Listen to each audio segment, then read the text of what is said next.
We start with the phenomenal news of the day. Damar Hamlin is home. Released from the hospital in Buffalo after passing the necessary tests, cardiac and neurological. From the most recent AP wire, doctors have said it is premature to comment on the potential cause of Hamlin's cardiac arrest. News release did not provide any information on what the tests revealed. That may be forthcoming. Other news of the day in the NFL, in Miami, the Dolphins ruling out Tua Tagovailoa. This is the concussion protocol, with his being diagnosed with at least 2 in close proximity to each other this season, and his recovery from that. So Miami in a position they were in Week 18 when they knew Tua was out. Teddy Bridgewater has a dislocated pinky. He was throwing at practice this afternoon. His status, though, uncertain. Skylar Thompson, who started Week 18, and the Dolphins got the win they needed to get, is the other QB on roster. Frank Isola, around the horn to you. How does this news from Miami land for you? Well, it's devastating news for the Miami Dolphins because a month ago they went up to Orchard Park and Tua put them in position to win that game. It took Josh Allen to basically bail Buffalo out to win it. But, we've been talking a lot about player health over the last 9 days. If you go back a couple of months ago, the player's health we were talking about was Tua and the concussion that he had. This is the proper call by the organization. And I know for the player, he wants to be out there. He's competitive. It's the best thing for him. Now, who knows? Was it the media? Was it the league? Was it the Players Association, current players that put pressure on Miami to do this? But let's face it, that is the right call for Miami. This guy's too young. He's dealt with too many significant injuries to the head. The last thing they need for him to go up there and get another injury. Take the offseason. We'll see you next year. Justin Tinsley. Yeah, first and foremost, I just want to say I'm glad that he's ruled out.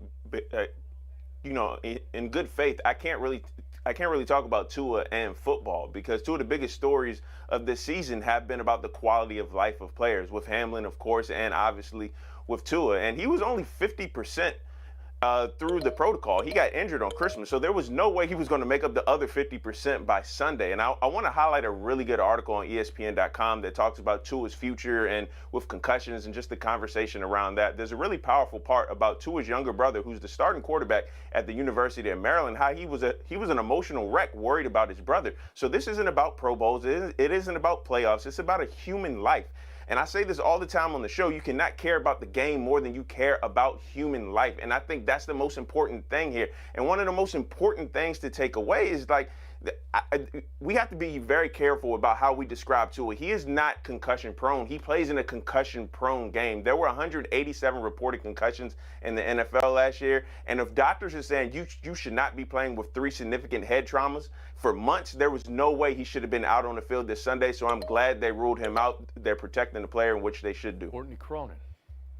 Dr. Julian Bales is one of those physicians referenced in the article that Justin had mentioned.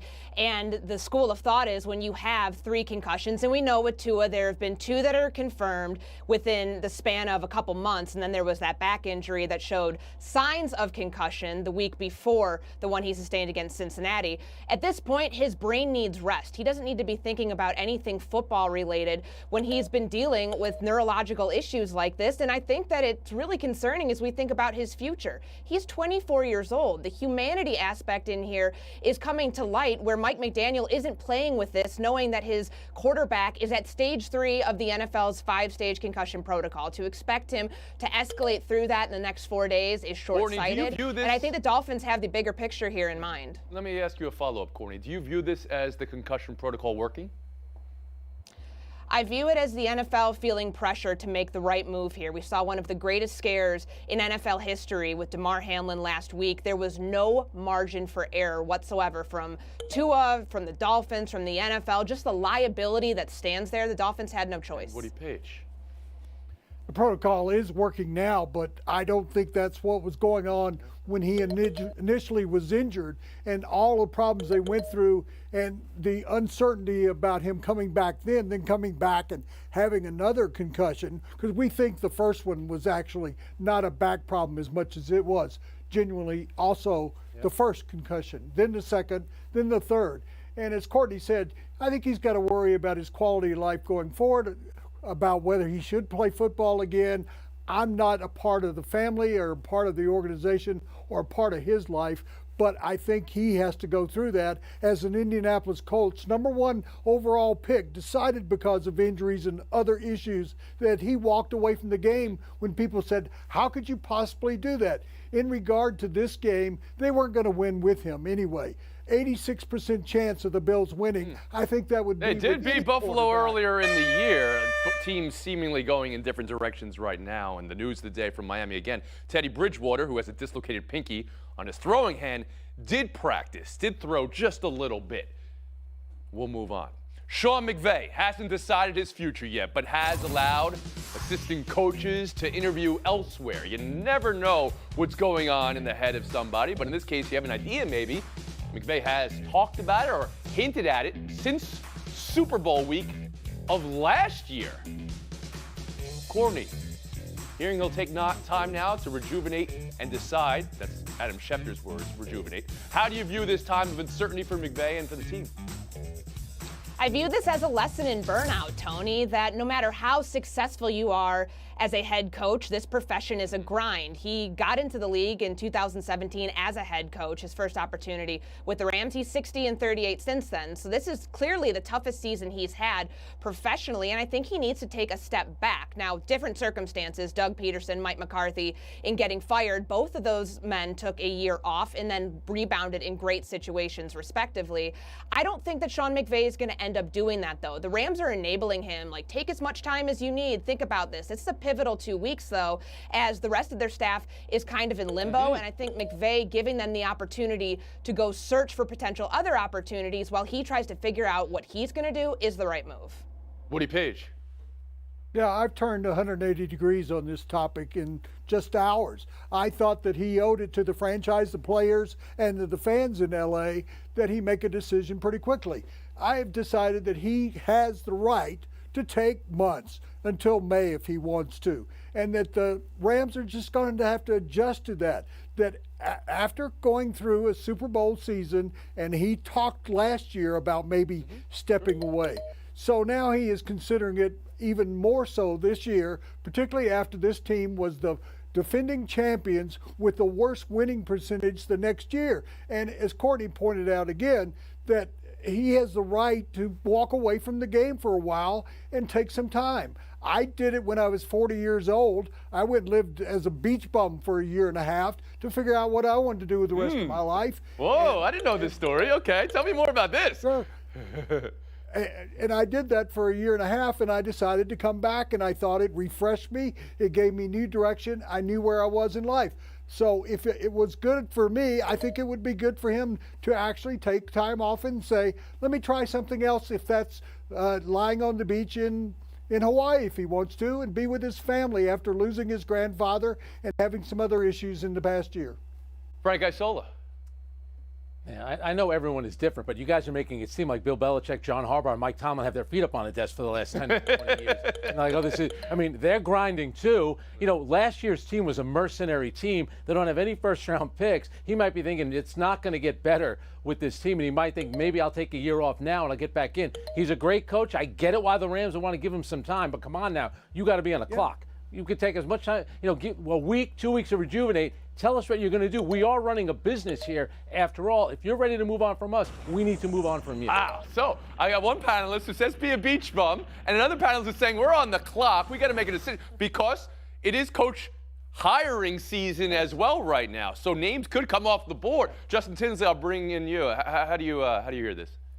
Yeah, I agree with Frank. Look, McVay having doubts isn't anything new. We've heard about this story for a while, but he's earned the right to think about his life after coaching. But if you're the Rams, you're like, hey, take your time, bro, but hurry it up. And they have the right to say that as well, because if McVay moves on, they have to be active in the search, in the coaching search. And yes, Sean Payton is going to be the big name out there. I get it. But the Rams have to do a complete search. There are other names out there, really worthy names, like DeMeco Ryans in San Francisco. Steve Wilkes did one of the most impressive jobs I've seen in Carolina, all things considered. And Eric Bieniemy, he has experience running a high-profile offense with a Super Bowl winning quarterback. So yes, if you're the Rams, you have to do your due diligence. And if you're going into life after McVay, possibly with just Sean Payton on the board, then you've already failed. And guess what? That's not Sean McVay's fault. Right, but you say, take your time, but hurry up.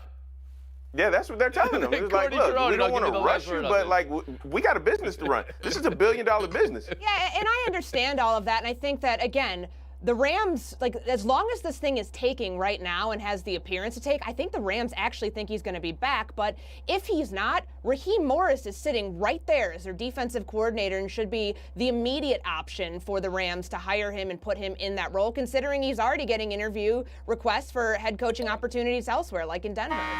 Isola 14, Tinsley 5, Cronin 7, Page 10. Woody, I'll let you back in. You got time, but hurry up. Yes. Justin has his philosophy of you can take all the time you want, but let us know by Friday. What are you talking about? It's sarcasm. Haven't you ever heard of sarcasm? Buy or sell next. No. I admit it's sarcasm. Quit. It's sarcasm, guys. Justin Tinsley, it's the Cowboys. I have all the confidence in the world that he, as a player, he understands turnover better than all of us put together. Could anything happen in this playoff game Monday that could put Mike McCarthy's job status in question for next year? No, I don't even want to. No, I've got a lot more to evaluate Mike McCarthy on than this playoff game. Jerry Jones on the Fan, Shannon RJ. His confidence is well known, Justin. You have more confidence in Jerry or McCarthy or Dak Monday versus the Bucs? I'm not sure if I have confidence in either, but I'm far more worried about Dak right now. Look, they say everything's bigger in Texas. Well, both teams in Texas led the league in interceptions with Davis Mills and Dak Prescott, and Dak has 11 since week 12. And 11 of his 15 picks have come against zone coverage, which Tampa Bay does quite well. So outside of a mythical quarterback draw from the 40 with no timeouts left, I'm still going to go with Dak. Courtney Cronin, Justin just gave you the stats on Dak falling off a cliff in the back half of the season. What do you make of that? I was beating the drum that this is not who Dak Prescott is. These interceptions are an anomaly, but he's making some really bizarre decisions with the ball. You think about his 3 pick sixes that he's thrown since week 15. The one against Philadelphia, dumb decision. The one against Washington, dumb decision. And it worries me that that's something, like if you're playing that sort of football right now when you should be playing your best football going into the postseason, that might be an indictment of your past performance, is an indictment of your future performance, and that worries me. Dak's trying to do too much. The weight of the offense is on his shoulders right now, and I think that boils down to more than just Dak Prescott, more than just Mike McCarthy. I'm going to take it a step further. I'm really concerned about Kellen Moore right now, considering the way that these games have been schemed and what the responsibility has been on Dak. They ran 64 yards against Washington. You cannot win a game doing that, and Kellen Moore might be a little unfocused. All right, so you have no confidence in anybody, and you're doing a 30 for 30 documentary on this team right now. I can clearly see that. Woody Page on the Cowboys and what you heard from Jones. Yeah, thank you, Courtney, for not leaving me anything here. But you've covered Dak extremely well. But let me tell you, I have more faith in McCarthy for one reason. He really doesn't coach that much in the game. Kellen Moore is going to be in charge of the offense. Dan Quinn's going to be in charge of the defense, and McCarthy's going to be in charge of the timeouts. So they haven't played very well defensively lately. They haven't played offensively very well. So those two guys, they have the most emphasis on them for this game, I think. And now to Frank Isola, who last time we saw you, Frank, on this very program, you said, well, the path is there for the Cowboys to make a run to the Super Bowl. Please, go ahead. I still believe that. I think it starts with running the ball. Dak, 7 straight games with at least an interception. Here's the big thing, though.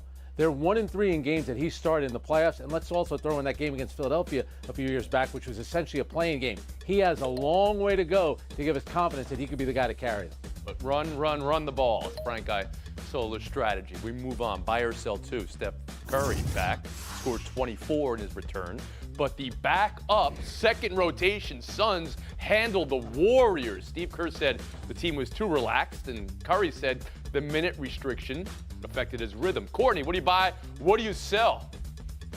I'm buying that they're unfocused. You heard Klay Thompson say it after the game that they expected just because Wiggins and Curry were back that they were going to waltz in there and get the dub. And they probably should have because Chris Paul and Devin Booker were not playing last night. But this is a team that's playing with its food right now. They're 20-21. We're at the halfway point. They've got to get Steph Curry rediscovering his early season magic if they want to climb in the West standings. Woody Page. I'm selling the Warriors totally.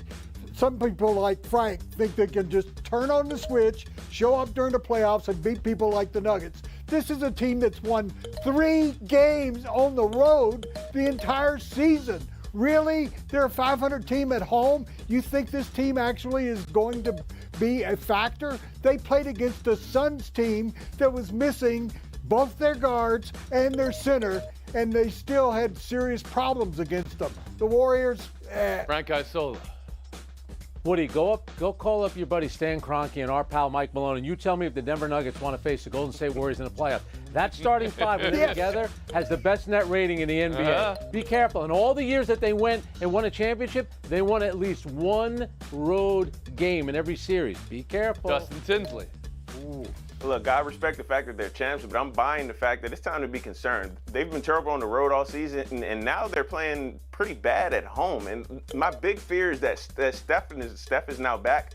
He's going to start trying to like force things, and I don't want to see him. Excuse me, I can't even talk right now. I honestly look like the Warriors, but I don't want to see him force anything and further, injure him. Buy or sell 3. Another return. Donovan Mitchell back in Utah last night. He scored 46, but it was a Jordan Clarkson game. A 13-0 run for Utah late. Jazz beat the Cavs. Woody Page. What do you buy? What do you sell from Mitchell's return? I love this question. Justin, don't worry about it. I haven't been able to talk since I had a kid 45 years ago.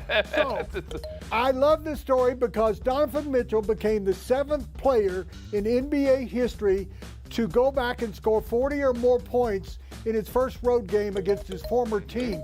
And they welcomed him back. They had the video tribute. Everybody cheered. There was nobody. So the outcome doesn't matter. It's just that he got all that love and played up to it. Courtney Cronin, how about you? Once a Jazz man, always a Jazz man. That's what the video said that welcomed him back last night. And I think 2 things can be true here. Utah sees what it's missing and what it doesn't have right now in Donovan Mitchell. But Jordan Clarkson was able to have a great night on his own, hitting 5 3-pointers in that game. And I think they're okay having moved on from Donovan Mitchell after he got traded. JT? And I'm buying the fact that we haven't seen the best of Donovan Mitchell yet, and that's saying something. Considering the fact of the season. 71 isn't the best we've seen yet. I mean, he's going to go above We haven't seen it yet. The season's only halfway over. This is the best we've seen Donovan Mitchell play. And Frank Isola. Remember, Donovan Mitchell got traded, not like Kevin Durant and LeBron, where they left as free agents, and when they come back, they get, abused by the fans. Do I think he wanted to leave? Yes, but there's a reason why he got cheered. He didn't ask to leave. We do want to congratulate and appreciate Justin Tinsley here. He's been on, Huey is 11 days old, and the blowout you saw Monday night in the national championship, Georgia over TCU? It was nothing compared to the blowout in Huey's diaper last night, but you're pulling a double duty shift here. We appreciate you, Tin and Courtney. Woody Page, Frank Isola. Showdown next. Oh, boy.